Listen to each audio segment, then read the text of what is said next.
Hey, hello, friends. I'm sure I don't have to tell you that fear is everywhere today in our culture. It's ubiquitous. It's in our politics, it's in media, it's in business, it's in advertising. People leverage and weaponize fear to sell something, to push an agenda. And though we live in a culture that talks a lot about mental health, well-being, and health and therapy, we're also one of the most fearful and anxious generations in all of human history. How are we to understand that? What are we to do about that? You may know this, but the most commonly given command in the Bible is some form of do not be afraid or fear not. But is it that easy? Can we just stop being afraid by deciding to?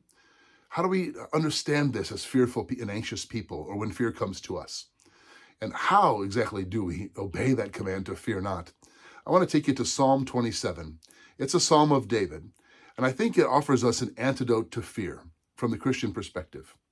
Listen to how this psalm begins. The Lord is my light and my salvation. Whom shall I fear? The Lord is the stronghold of my life. Of whom shall I be afraid? David makes two statements about who God is and then asks the question, what should I be afraid of? Whom shall I fear? I hope you see what David does there. David begins not with his fears, but with who God is. That is crucial for us. Start with God, not your fears. I don't know about you, but I often do the opposite. I begin with what I'm anxious about, fearful about, worried about, and then I try to find my way through that maze to God somehow. Psalm 27 says, don't do it that way. Start by declaring to yourself who God is. Remind yourself, the Lord is the light, my light and my salvation. He's the stronghold of my life. And start there, and then from that perspective, turn and face your fears. Because the rest of the psalm, David goes on and talks about, there's real uncertainty. There are things to be afraid of in his life that without God would be terribly fearful. He says, when evildoers assail me and eat up my flesh, my adversaries and my foes, it is they who stumble and fall. Though an army encamp against me, my heart shall not fear. Though war rise up against me, yet I'll be confident.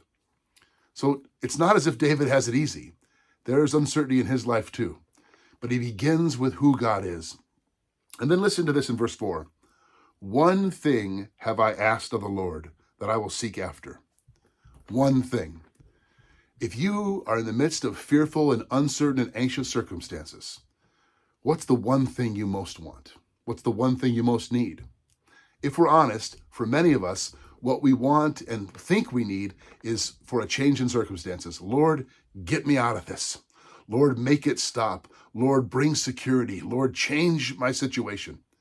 That's not what David prays. Listen to what he says.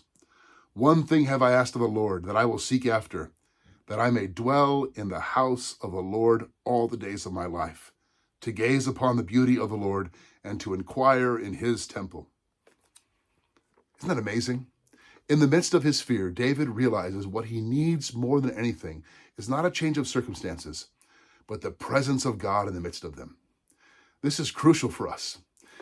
And the psalm ends with this declaration. I believe that I shall look upon the goodness of the Lord in the land of the living. Wait for the Lord. Be strong, and let your heart take courage. Wait for the Lord. The Hebrew word wait is kavah.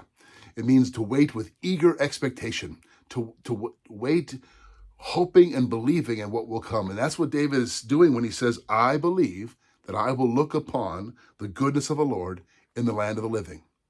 I believe that I will see God's goodness. Therefore, wait for the Lord. He says, I remain confident of this. I know it to be true. That's how we deal with our fears. God meets us in the waiting, strengthening our hearts for the long obedience of faith. We wait not for a result that we want, but for the relationship we have with him in the midst of our fear. This is not naive optimism, friends, but it's spiritual realism. God's goodness looms larger than the threats around David. Is that true for you? Does the goodness of the Lord and your confidence in it loom larger than whatever you're afraid of? Let me encourage you, as David encourages us, begin with God.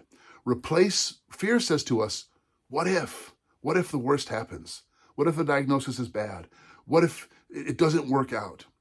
Faith says, even if the worst happens, I am confident of this. The Lord is my light and my salvation. Whom shall I fear? The Lord is the stronghold of my life, of your life. Of whom shall we be afraid? The answer is, if we have him, nothing and no one